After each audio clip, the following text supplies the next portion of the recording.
Welcome दोस्तों, learning with Rahul YouTube channel में आपका स्वागत है। आज हम लोग ईवीएस का क्लास 12वां कंप्लीट करने वाले हैं। चलिए शुरू करते हैं वीडियो को।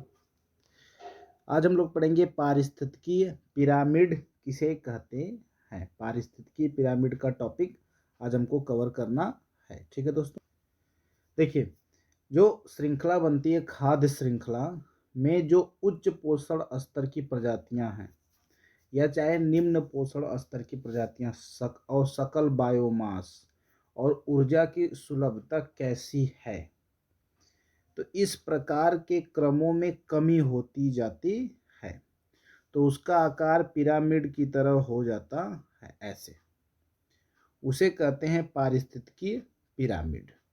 आपसे ये नहीं पूछा जाएगा कि पारिस्थितिकीय पिरामिड किसे कहते हैं, पूछा क्या जाएगा कि पारिस्थितिकी पिरामिड कितने प्रकार के होते हैं।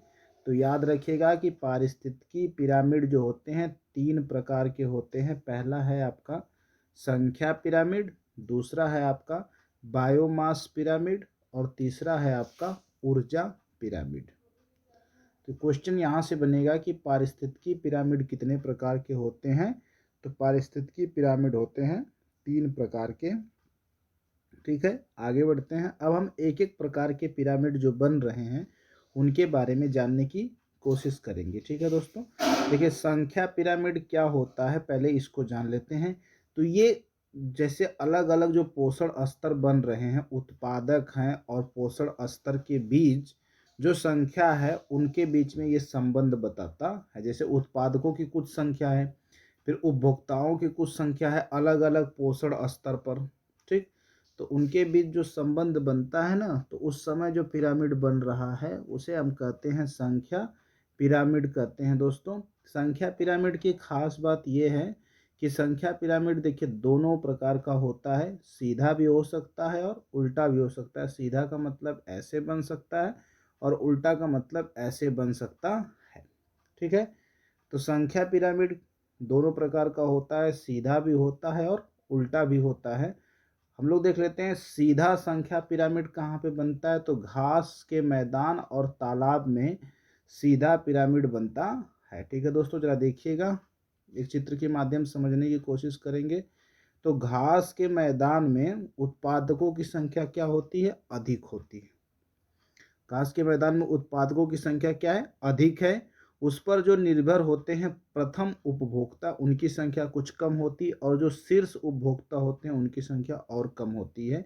तो पिरामिड की तरह ये बन जा रहा है सीधा पिरामिड, तो इसे कहते हैं संख्या सीधा पिरामिड। ठीक है, इसी तरह से तालाब के मैदान में आप देख लेंगे कि फाइटोप्लैंक्टन जो होते हैं वो बहुत ज़्यादा होते हैं। उन पर आश्रित छोटे छोटे कीड़े मकोड़े अलग होते हैं और उन पर आश्रित कुछ मछलियों की संख्या कम होती है और जो बड़ी मछलियां होती हैं उनकी संख्या और कम होती है। और जो मछलियों को खाते हैं शीर्ष मांसाहारी, जैसे बकुला हुआ ये सब, तो उनकी संख्या और कम होती है। तो यहाँ पे भी पिरामिड बन रहा है, लेकिन कैसा पिरामिड बन रहा है दोस्तों, सीधा पिरामिड बनता है।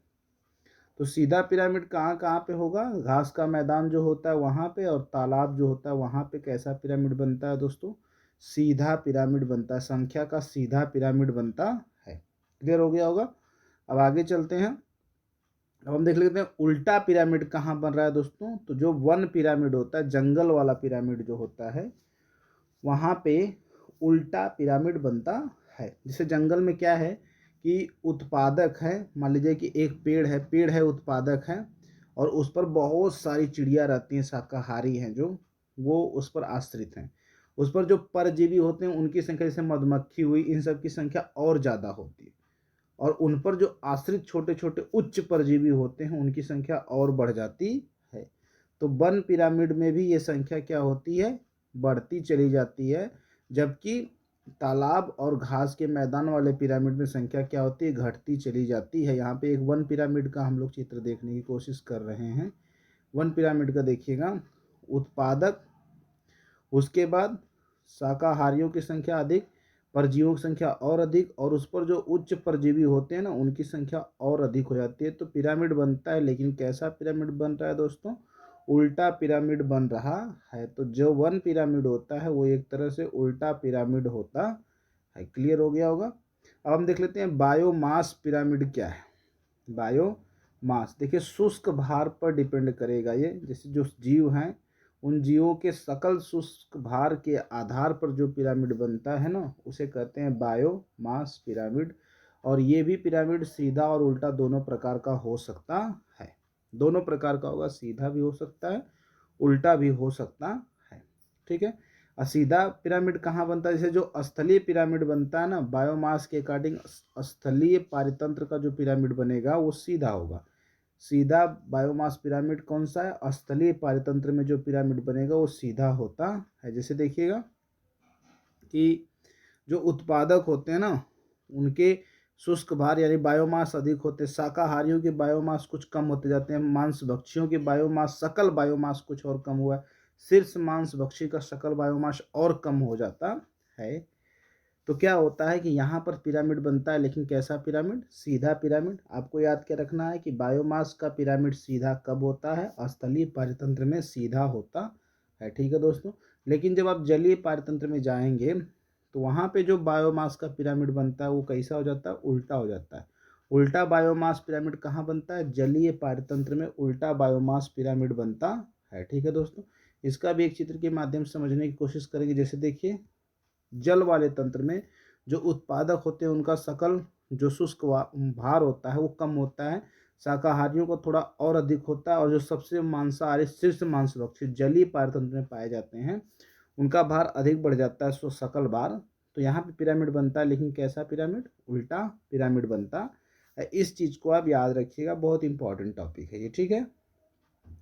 आगे बढ़ेंगे हम लोग, आ जाते हैं। देखिए अब हम लोग पढ़ लेते हैं एक और पिरामिड बनता है। 3 प्रकार के होते हैं ना पिरामिड, संख्या पिरामिड होता है, बायोमास पिरामिड होता है, और ऊर्जा पिरामिड होता है। ठीक है।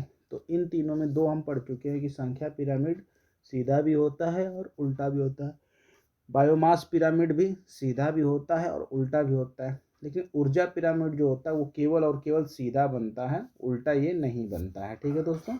तो ऊर्जा पिरामिड क्या होता है, अलग अलग पोषण स्तर के कार्यात्मक भूमिका की तुलना के समय जो पिरामिड बनता है उसे क्या करते हैं, ऊर्जा पिरामिड कहते हैं। और ये ऊष्मागतिकी के नियमों का पालन करता है। ऊष्मागतिकी के जो 2 नियम हैं, प्रथम नियम यानी ऊर्जा को ना तो उत्पन्न किया ना नष्ट किया सकता ये, और ऊष्मागतिकी का जो दूसरा नियम है ना कि प्रत्येक ऊर्जा रूपांतरण के दौरान उपयोगी ऊर्जा कुछ मात्रा अनुपयोगी अपशिष्ट पदार्थों में निम्नीकृत हो जाती है। ठीक है। खैर ऊर्जा का नियम आपको याद नहीं करना। देखिए ज़्यादा वही चीज़ पढ़िए जो आपको एग्जाम में पूछा जाता है, बाकी बहुत सारा बढ़ाने का कोई मतलब नहीं है। तो ऊर्जा पिरामिड जो होता है ऊष्मागतिकी के दोनों नियमों का पालन करता है, प्रथम नियम का और द्वितीय नियम का। और ये हमेशा हमेशा कैसा बनता है, सीधा बनता है दोस्तों। कैसा बनता है, सीधा बनता है। ठीक है। क्लियर हो गया होगा। अब थोड़ा देख लेते हैं ऊर्जा पिरामिड कैसे बनता है। ये जो इस तरह का पिरामिड बनता है, प्राथमिक उत्पादकों की ऊर्जा 100% है, फिर 10% ऊर्जा इसमें आ रही है, फिर इसका 10%, 1%, फिर 0.1, फिर 0.01, यानी 10% ऊर्जा अगले लेवल पे ट्रांसफ़र होती है। तो उच्च स्तर पे ऊर्जा क्या हो जाती है, कम हो जाती है ना। तो इस समय जो पिरामिड बन रहा है वो सीधा बनता है। ठीक है। सीधा पिरामिड बनता है।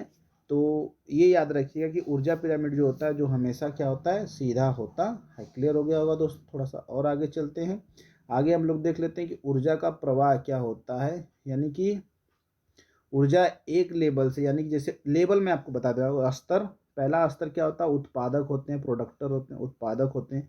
फिर उसके बाद कंज्यूमर का होता है, प्राथमिक उपभोक्ता, द्वितीयक उपभोक्ता, तृतीयक उपभोक्ता, चतुर्थक उपभोक्ता, ऐसे होते हैं, स्तर में बटे होते हैं। ठीक है। ऊर्जा प्रवाह को हम लोग देखने की कोशिश करते हैं। देखिए खाद्य पदार्थों या ऊर्जा का क्रमबद्ध स्थानांतरण होता है। जो खाद्य पदार्थ है या ऊर्जा है वो दोनों एक स्तर से दूसरे स्तर में ट्रांसफर होते हैं। और कैसे होते हैं, जैसे जो सौर ऊर्जा आती है ना, सूर्य के प्रकाश से जो ऊर्जा आ रही है, तो हरे पेड़ पौधे जो उत्पादक होते हैं ना, वो सौर ऊर्जा को किस में बदल दे रहे हैं, प्रकाश की ऊर्जा में बदल देते हैं। सॉरी, सौर ऊर्जा या प्रकाश ऊर्जा को रासायनिक ऊर्जा में क्या करते हैं, बदल देते हैं, कन्वर्ट करते हैं। तो जब सौर ऊर्जा ऊर्जा का ट्रांसफर कैसे हो रहा है, जैसे सौर ऊर्जा जो है और जो प्रकाश ऊर्जा है जो भी है, जैसे सूर्य से आने वाली ऊर्जा को हम क्या कहते हैं, सौर ऊर्जा या प्रकाशीय ऊर्जा कहते हैं ना। तो वो प्रकाशीय ऊर्जा को किस में बदल देते हैं, रासायनिक ऊर्जा में बदल देते हैं। ठीक है। ये तो रूपांतरण हो गया। जैसे पेड़ों के पास कितनी ऊर्जा पहुंच गई, 100% ऊर्जा पहुंच गई। अब एक नियम आता है लिंडेमान का नियम, इस नियम को याद रखिएगा कि 10% का नियम किसने दिया था, ऊर्जा का 10% का नियम किसने दिया था, तो लिंडेमान ने दिया था। तो लिंडेमान का 10% नियम कहता है केवल 10% ऊर्जा ही ट्रांसफर होती है, केवल 10% ऊर्जा ही नेक्स्ट लेवल पे ट्रांसफर होती है, बाकी ऊर्जा ट्रांसफर नहीं होती है, ठीक ना। और ऊर्जा का प्रवाह क्या होता है, एक दिशीय होता है, एक डायरेक्शन में ऊर्जा का प्रवाह होता चला जाता है, यानी कि ऊर्जा का पुनर्चक्रण या चक्रण नहीं हो पाता है, ठीक है। और पोषण से जैसे मान लीजिए श्रृंखला जो बन रही है, जहाँ पे उत्पादक होते हैं, जहाँ पे ऊर्जा का प्रोडक्शन हो रहा है, उसके नज़दीक में जो कंज्यूमर होगा यानी कि प्राथमिक उपभोक्ता, जो जीव उत्पादक के जितना करीब होगा उसको उतनी ही अधिक ऊर्जा मिलती है, ठीक है, क्योंकि नील्डेमान नियम कहता है 10% ही ऊर्जा एक लेवल से दूसरे लेवल में ट्रांसफर होगी, ठीक है दोस्तों, क्लियर हुआ यहाँ तक। आगे चलते हैं, देखिए एक डायग्राम से समझने की कोशिश करते हैं कि ऊर्जा का प्रवाह पहली बात तो अचक्रीय होता है, ये ऊर्जा चक्रण में नहीं जाती है, विलुप्त होती चली जाती है, 10% के हिसाब से वो कम होती चली जाती है, यानी ऊर्जा का प्रवाह कैसा होता है दोस्तों, एक दिशीय होता है। कई बार क्वेश्चन पूछा जाता है कि ऊर्जा का प्रवाह कैसा होता है, तो याद रखिएगा कि ऊर्जा का प्रवाह कैसा होता है, एक दिशीय होता है, ठीक है। अब जरा समझ, जैसे सूर्य है, सूर्य से जो ऊर्जा आ रही यहाँ उत्पादक के पास गई, उत्पादक क्या करते हैं, ऊर्जा को पहले बदलते हैं रासायनिक ऊर्जा में, फिर शाकाहारी इसको खाते हैं, शाकाहारी से कौन खा रहे हैं इसको, मांसाहारी खाते हैं, ठीक है। मांसाहारी तक ऊर्जा आ गई, यानी कि एक स्तर से दूसरे स्तर में ऊर्जा बिल्कुल सीधे चलेगी एक दिशा में, कोई ट्रांसफर नहीं है, कोई मतलब चक्रण नहीं हो रहा है, साइक्लोनेशन वो चक्रण नहीं होगा, सीधे रहेगी, एक दिशा में होगी, ठीक है, ऊर्जा का प्रवाह। लेकिन जो पोषण होता है ना, जैसे भोजन है, पोषण पदार्थ है, उनका प्रवाह चक्रीय हो जाता है, वो घूमते रहते हैं। जैसे कोई मांसाहारी है, वो पोषण ग्रहण किया, वो जब विलुप्त हो जाता है तो उसको अपघटक यूज करते हैं और उसको मिट्टी में मिला देते हैं, मिट्टी से फिर वो कहाँ गया, पेड़ पौधों के पास गया, यानी उत्पादक के पास गया। तो एक चक्र की भांति को चलता है पोषण प्रवाह, भोज्य पदार्थों का, खाद्य पदार्थों का या पोषण का प्रवाह कैसा होता है दोस्तों, चक्रीय होता है। लेकिन ऊर्जा का प्रवाह कैसा होता है दोस्तों, एक दिशीय होता है, क्लियर हो गया होगा। थोड़ा सा यहाँ पे हम लोग देखेंगे बहुत इंपॉर्टेंट प्रक्रिया, जैविक अन्योन्य क्रिया क्या है, जैविक अन्योन्य क्रिया क्या होती है। देखिए जैविक अन्योन्य क्रिया में दो प्रकार की अन्योन्य क्रिया हम लोग समझेंगे, एक होगी अंतरजाति और एक होगी अंतःजाति। तो अगर जैसे एक प्रजाति के हैं, अगर किसी की प्रजाति क्या है, सेम है, प्रजाति क्या है, सेम है, तो वहाँ पे जो उनके बीच में संबंध होगा वो कैसा होगा, अंतःजाति होगा, कैसा होगा, अंतःजाति। लेकिन अगर अलग अलग प्रजातियां हैं तो वहाँ पे जो अन्योन्य क्रिया होगी वो कैसी होगी, अंतर्जाति होती है, ठीक है दोस्तों, क्लियर हो गया होगा। अब हम देखने की कोशिश करते हैं कि अन्योन्य क्रिया कौन कौन सी होती है। जैसे पहले हम लोग पढ़ लेते हैं असहभोजिता, पहला क्या है, असहभोजिता। देखिए इसमें कुछ नोटेशन समझिएगा, ये माइनस है, ये जीरो, ये माइनस किया गया और ये जीरो, यानी ये प्रथम प्रजाति है और ये द्वितीय प्रजाति है। तो क्या होता है, असहभोजिता में जहाँ पे माइनस है, ये प्रथम प्रजाति क्या होती है, नुकसान में रहती है और दूसरी प्रजाति पर कोई प्रभाव नहीं पड़ता है। और असहभोजिता के उदाहरण हैं पेनिसिलियम कवक व बैक्टीरिया, ठीक ना, ये पेनिसिलियम कवक व बैक्टीरिया असहभोजिता के अंतर्गत आते हैं, ठीक है दोस्तों। आगे चलते हैं, दूसरा है परभक्षण। परभक्षण में क्या होता है, देखिए एक प्लस दिख रहा है आपको पहली प्रजाति और दूसरा क्या है, माइनस है, यानी एक प्रजाति को क्या होगा, लाभ, और दूसरे प्रजाति को क्या होगी, हानि होगी, ठीक ना। यानी एक प्रजाति को क्या होगा, लाभ, और शिकारी व दूसरी प्रजाति शिकार को क्या होती है, हानि होती है। जैसे शेर द्वारा हिरण का शिकार कर लिया जाता है, दूसरे को खाने वाला परभक्षण, तो शेर को क्या होता है, लाभ होता है, लेकिन हिरण को क्या होता है, नुकसान होता है, क्लियर हो गया दोस्तों।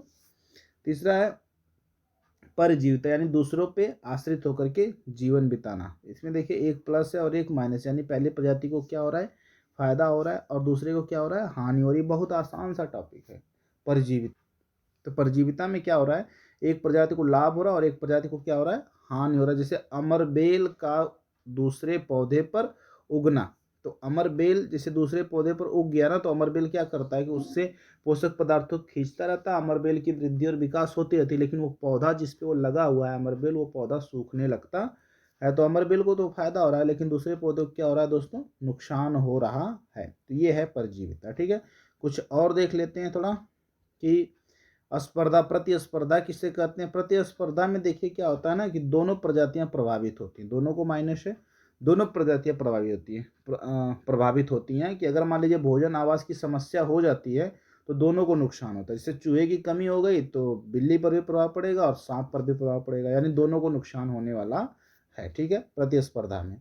इसके बाद है दोस्तों सहभोजिता। सहभोजिता क्या है जरा समझिएगा। सहभोजिता में यानी साथ में, ठीक ना, एक प्रजाति को क्या होता है, लाभ होता है, लेकिन दूसरे प्रजाति पर कोई प्रभाव नहीं पड़ता है। जैसे मान लीजिए कि एक बड़ी मछली है शार्क, और उससे कोई चूसक मछली उसकी सतह से जुड़ गई है, ठीक ना, तो ये चूसक मछली क्या करती है, उस शार्क से भोजन भी लेती है और सुरक्षा भी प्रदान होती है उसको, ठीक ना। तो बड़ी मछली को तो कोई नुकसान नहीं हो रहा है, उसको फायदा ही हो रहा है, नुकसान नहीं हो रहा है। और जो चूसक मछली है उस पर कोई प्रभाव नहीं पड़ता है ना, जैसे जो चूसक मछली है उसका फायदा हो गया, लेकिन जो बड़ी वाली मछली है उस पर कोई नुकसान उसको नहीं है, कोई प्रभाव नहीं पड़ा है, ठीक है दोस्तों। सहभोजिता के बाद देख लेते हैं सहजीव, अगला देख लेते हैं सहजीविता। सहजीविता में दोनों प्रजातियों को लाभ होगा। जैसे लाइकेन है, जहाँ कवक शैवाल को सुरक्षा तथा शैवाल कवक को भोजन देता है।